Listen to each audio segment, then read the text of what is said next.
Hi, I'm Austin. This is Dungeons and Dracon Beams.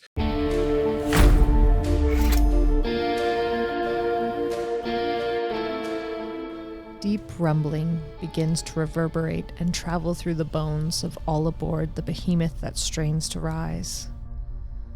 Trying to bend physics to the will of the Bladeship stirs her crew to action whether or not they realize it.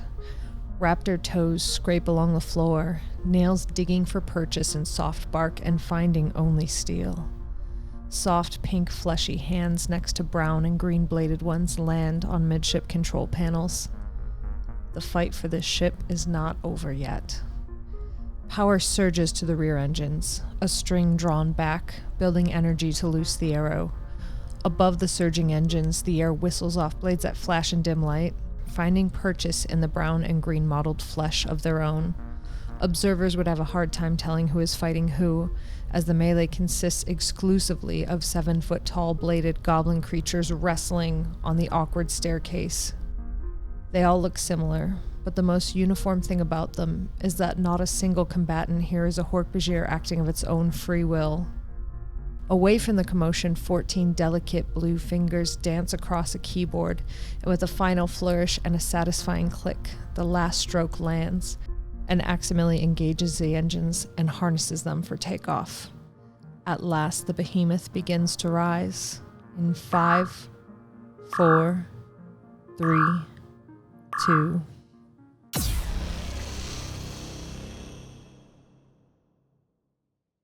4 seconds left, Prince Savannah, Aximili says, as the screens in front of him have different windows moving in and out as he controls the system of the Bladeship, even though some firewalls are in place. This time I don't have to prepare myself. Not this time. Just the first time. Just the cliffhanger. I had to prepare myself. The gold armored guards that have the 2 prisoners move their way down the shaft. Gotta stop saying that. Move their way down the hall. Thank you. You see them, Zach, on your screens. They seem to be moving the prisoner toward the Gleep Biofilter entrance. As they move down the hall, passing them is a human controller and a blue-sashed Hork-Bajir controller. And meanwhile, on a starboard side terminal, another man tries his best to put up a firewall. He's been training to do this since he was just a little pod Yeerk. Which means he gets disadvantaged because he's the crazy professor that's like slowly losing it. I imagine, right? That's the thing, the narrative connection to late starters? Yeah. He completely loses it here. I've been doing this my whole life, and now it's over. I've been studying Pokemon my whole life. With that, a Subvisor 11 continues to move down the hall. And he'll double move to catch up to the prisoners. Zach, you see him just speed through these hallways. He's so fast. Gotta go fast. And next up is a blue armored elite soldier who is on a terminal and he'll just try to override all systems. Despite the firewall? That firewall has just been taken down by this controller. Okay. He did it with that 20 there. Okay. After that, Savannah, you are up. Me? Stagger on the stairs as you're poisoned, and you and Kamren are engaged in this gold sash Hork-Bajir. Yeah, Kamren and I are going to continue to engage this gold sash Hork-Bajir, and Savannah's going to, go ahead and attack because, YOLO, and today is the day. Today is the day. Sure. So you swing weakly as the poison is taken over your muscles now. But as you swing your tail followed up behind it, that one hits. Hell yeah. And that one hits in such an aggravating manner that taunt is engaged. Hell yeah. It will try to return the blows to you. Oh, I thought you were going to say to its Pokeball, and I was like, what? Alex just misses late starters. That's fine. You did the professor, and now I'm squarely mentally in late starters. I've lost the thread on what's happening here. 1 claw against you for a 17. So wouldn't it just be the flat roll because of the disadvantage and advantage? I have disadvantage against attack or attacks against me have advantage because of the thing. Oh, that's right. Yeah, so 21 to hit. I mean, either way it hits. It doesn't matter, but I just wanted to remind you. 11 piercing. Hell yeah. Let's get it. Second attack, claw attack is against Kamren for a 22 for 8 piercing. His is at disadvantage, right? Because of taunt. But Kamren is also poisoned. Same scenario. Yeah, so flat. Yeah, flat. And then the last one is a tail attack. High or low, Savannah? Low. All right, so low, it's going to attack you. High, it'll attack Kamren. If it were up to me, a 55 would mean you would die. In real life? No, because that would be like the equivalent of an 11 on a D20. Yeah, true. 23 to Kamren for 23 damage. This guy's strong. Kamren does not look good after that hit. He staggers. He has a wound that's just pouring blood now. We moved into the Horcruxier's turn. Yeah. Okay, got you. Dylan is up. I am morphing, and I am gonna slap the control to send the elevator up. Roll your concentration check. Okay. To speed up your morph. Fortunately, your morph doesn't speed up anymore, but you hit the thing and the lift starts to move up. I'll say it gets up there. You can take your movement. I'm gonna move to that gunning console. Yeah, you get to the door. Sweet. All right, Zach. Okay. Not trying to speed it up, but I'm curious if I can both manipulate this terminal, like be doing shit, while I'm morphing at normal speed to an orangutan. The only thing morphing requires is an action to start and concentration to keep it going. So it's a full action to start. Yeah, it is an action to start. Fuck, man. All right. It is more pressing right now that I do this stuff. So the door in the corridor is still not locked. Right. I need to get that locked. So that's what I'm going to do. Zach might really just be the guy in the chair for this whole fucking battle. It's good. We need a chair guy. Chair guy's a good thing. Chair guy. 24. Door locks. Ah. Like a traditional padlock materializes and just goes over the door. No, it's like a little latch from each side. One goes from the bottom, one to the top, but they latch together. And then a shitty little droid character comes in with a bike lock and like locks it on someone else's bike and is like, and then runs You're off. closed now. I was going to say it shakes once, shakes twice, shakes 3 times, and then the stars pop up above it. Oh, I captured the droid. I immediately transfer that for Candy. I don't need that. You sent it into storage and all of a sudden like all the professors are like, what the fuck? Someone said the droid should be played by Andy Samberg, and I'm like, that I've never heard of better casting. He could be an annoying little fuck, though. I love Andy Samberg, but anyway. I don't do anything else. Sorry. Okay. The armored blue elite guard moves through the core room and tries to join into the fight in the stairwells, but he can't get to there yet. Visser 3 will move to this door, stand in between it and the now sub-Visser and the 2 elite guards and the prisoners, and nobody's close enough. You can't hear what he's saying or anything, so... But they stop and level their Dracon beams at him as he reaches back and touches the door. I want to have him use his action to put a little bit more juice on keeping this door locked. So instead of the DC being 20 now to unlock the door, we'll call it a 24 to unlock the door now. At least for this round, because he'll have to reapply it. Just like sunscreen. It's a scam. It runs out right as you need it. Right as you need it, it's gone. Like a warranty. The fucked up Horcruxier will move in, but the stairwell's too crowded. You can't get in there and do anything just yet. Human controller will access her systems on her terminal, look through and see that there has been a firewall put up and then taken down, and then a lock put on the door what looks like sub-Visser 11 was moving to, but she thinks for a second, and she is actually one of Visser 3's controllers, so she doesn't do anything. She just acts like she does. Alex. Is that called the Chumbawamba maneuver? She gets back up again. She takes the firewall back down, and then it's up again. You're never gonna take it down. Yes. And All-Star, Smash Mouth. I don't know why. Kamren, he's losing a lot of blood. He goes back into the fight. Will not leave Savannah here. So Claw on the gold sash Hork-Bajir. And then he tails him. He's a piece of shit.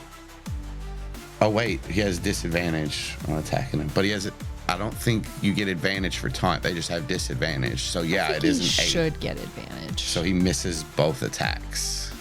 I think your rules are bad. Okay, I'll call it flanking and he'll take the 8 damage.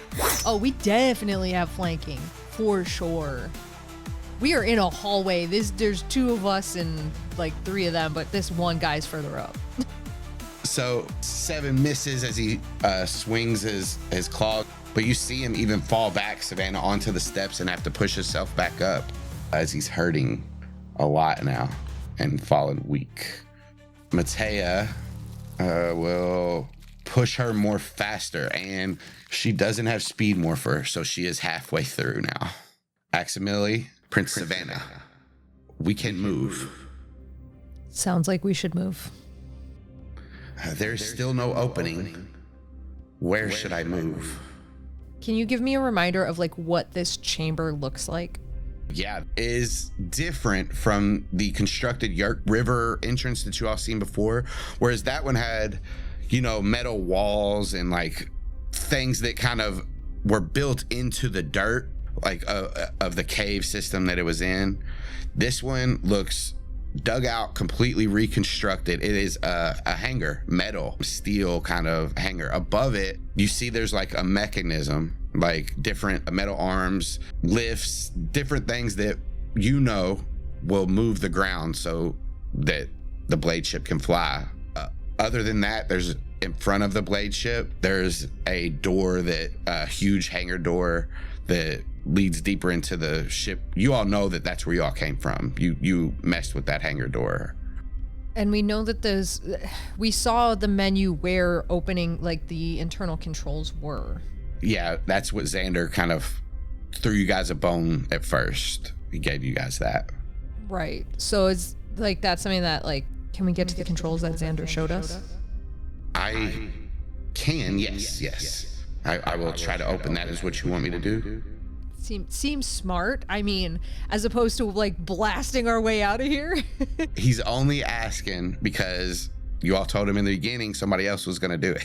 Oh, yeah. Well, I mean, listen, if they've been working on it, they want to jump in with that. But it sounded like the firewall thing happened and took them off of it, which is why I was asking, because they got distracted by having to firefight. So yeah, just if we can get the doors open with the menu that Xander showed us, let's do that. I will give it a shot. He has a +2 because Xander gave him the +2, but he doesn't have advantage, so I will keep working on this. Let me see if it's trigger or not. But I was like, reaction. Is that something like a wave of wisdom could help with, just because like I can help him like connect that Xander told us where it was, that kind of thing, and add my wisdom modifier to it? So does it specifically say it has to be a wisdom check that you're added to, or you can add it to any check? Ability check or saving throw, I add my wisdom modifier to it. So it'd be a +3. And it's a reaction, so I think I can do it now. Yes. He has an 11 plus that 3 makes it a 14. Cool. I am in. I just need just a second to get it open. Not in thought speak, but Alex, to you guys, that's what she said. After that, the gold armored controllers, one of them that's with... I'm sorry, Alex, you fucking nerd. She has cracked herself up so hard. So stupid. Seeing Visser 3 in the way of their escape, the gold armored elite guard will step between them, level his Dracon Beam, and he'll say, "Back away, Visser. We are on orders from Visser 1 herself," and level his Dracon Beam. Getting real Spider-Man meme up in there. Are we able to hear that, like, over the intercom or something? Am I able to hear that over the intercom or something? Yeah, that is the gold armored one. The human controller that was making his way down the hallway keeps moving. So does the blue sashed Hork-Bajir. Actually, no, they don't. They both stop and turn to watch this face off because they are Visser 3 soldiers And this is Visser 1 soldiers, and for some reason they don't get along. So tension is rising in the hallway. But at the starboard terminal, a man leans close to the keyboard, his head pressed against the screen as he's failed over and over again on something that he's trained his whole life for. What does this certificate from DeVry mean if I can't get through? I've taken so many Coursera's on this. Why am I not in here yet? Not the Coursera call out, fuck. And he must try to reinforce the lock that his Visser is in front of. He fails again as he drops to his knees in front of the terminal. He can't even help keep a door locked. He was never made for the Yeerk Empire. Man, I feel like Hey, he's what's going his to host saying to him right now? Yeah, give us the inside baseball. Inside, the host like, yeah, should have expected this. That's why they put you here, because you're not good for anything else, fool. Oof. The Yeerk pushes the subconscious deep into his own brain. Shut up, you filthy human. Keep it up, filthy human. Sub-Visser 11. You hear this on the terminal, Zach. Move away now, or you will be executed. As he closes the distance. Goes, it's not my turn yet. I can't move. Deep outside, one controller crumpled on the ground. It's Executor. Poison drips from the Sub-Visser's claws as he moves towards the hologram of Visser 3. Not knowing what's going on, the blue armored controller in the port will try to break the firewall to the door. Let's see if he can do it.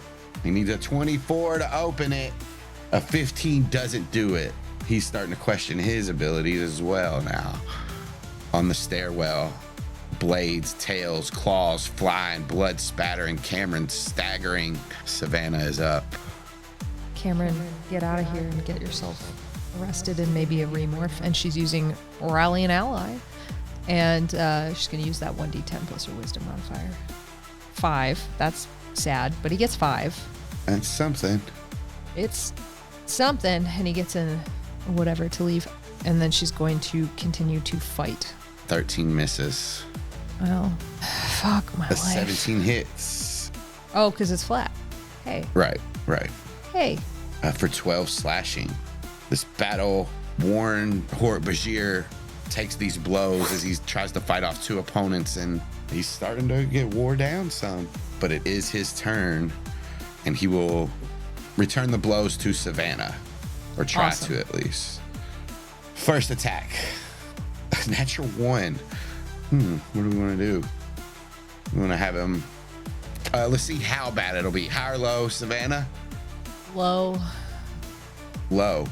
As he swings his first claw at you, it rips into part of this metal wall, and he tries to swing his other one but loses his grip. And as he does, he falls down the steps, and his tail smacks into the buttons of the door and closes it.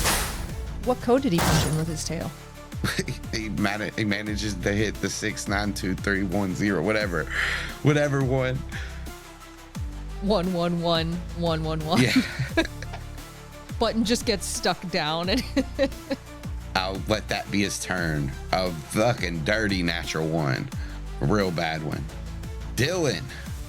I'm gonna go all the way up to this terminal. Continue my demorph. Hell yeah. There we go. Yeah. Dylan, how many rounds were you in? 1, 2, you sped it up, so that was 3.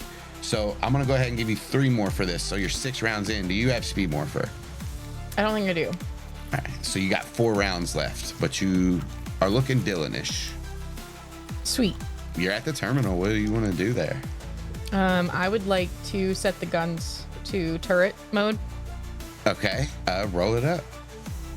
Okay. With an 11, you gain access to the guns, but as far as like setting them on a certain mode, there's just a lot of options here. It's hard to figure out which one, but you do have access to them. Sweet. Zach. So much to do. Okay. The doors are not open yet.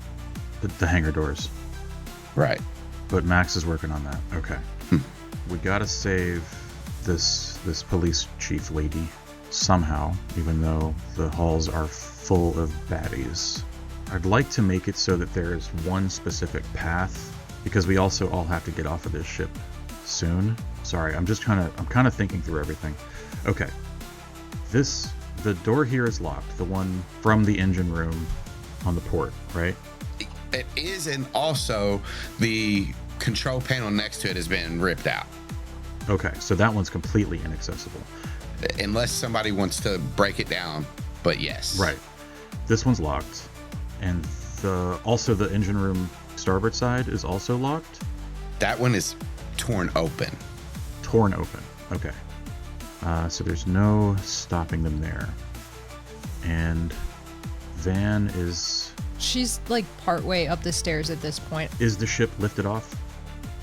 It is. It's up in the air, hovering in the hangar. Okay. Are there any internal defense systems?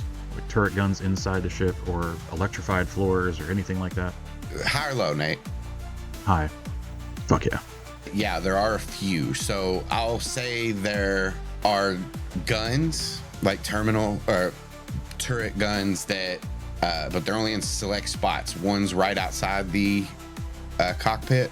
Back there? Those are all our people. Yeah.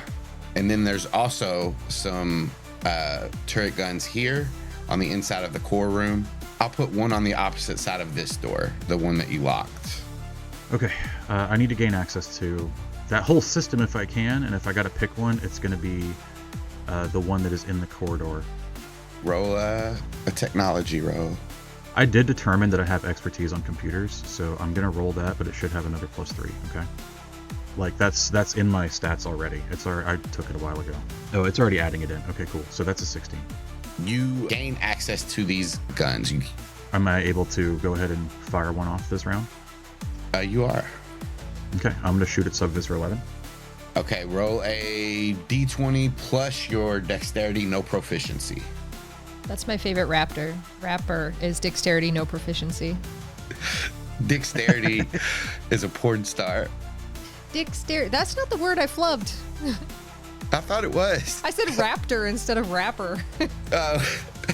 20. 20 hits, so 2d6. Damn, a regular Dracon Beam is 66, but okay. Yeah, these aren't regular ones. Great. 7 damage. As these lasers hit him, his back just like shimmies as he takes the impact, and he looks over his shoulder, which causes confusion because now weapons have been fired. Anything else, Zach? Movement? Bonus? No. The blue armored human controller that is at the base of the stairwell will holster his Dracon Beam, and he pulls a pistol out as it's more accurate, and he starts to move into the stairwell, and he's going to take some shots at Savannah. Hell yeah, brother. 9 to hit, misses. Misses. That's what he gets with the pistol. It's a good thing he got out that more accurate firearm. Visser 3, seeing the shots being fired, he'll act. He'll move out of the way. Move to the corner.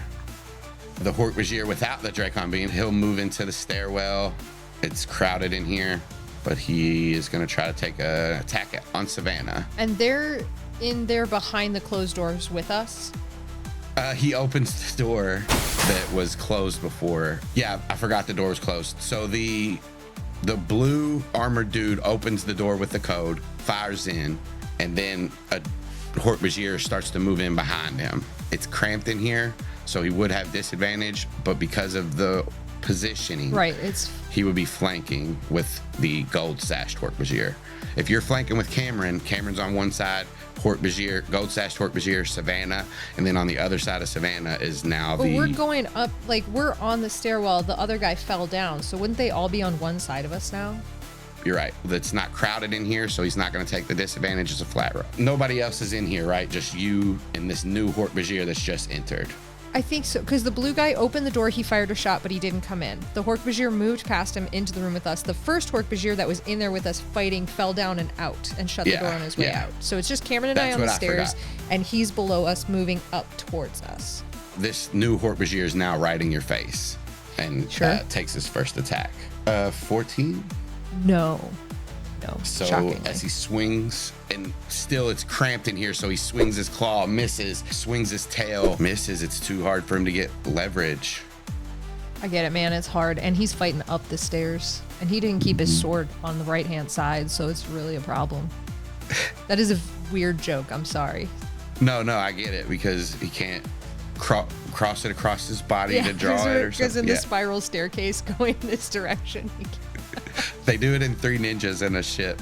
The ninjas can't draw their swords in the corridors. That's it. Ninja rules. The other controller on the prow is scared to do anything because she doesn't know should she be helping Visser 1, who is higher rank, that set of people, or Visser 3, who is her direct superior. So she just does nothing. Kamren, seeing that you had knocked that gold sash down, he starts to move back, and he does see this other Hork-Bajir now enter and start to engage with Savannah, but he's just beat up and he's been told to move away. So he's trying to at least stay up so he maybe can get back in the fight. He's gonna kind of stagger over to where this other stairwell across the hall. He's just gonna kind of rest in that doorway for just a second. Catch your breath. You take cover and regain your vigor. As an action, you may spend a number of hit dice equal to your proficiency bonus. You may only use this once per day. It seems like a pretty good time. And he has 3 proficiency, so he can use 3 hit dice. Let's just do it. 3d8 plus his con. 18. Better. Matea, let's see if she can move her morph along. No, she doesn't. I'll say the poison seeps in as she's trying to get it out, and it's trying to fight back as she's morphing. It staggers her. Because that natural 1, I'm going to say she can't help Aximili this round. She was going to boost him, but she can't. So Aximili will try to open the hangars. Open the pod bay doors, Hal.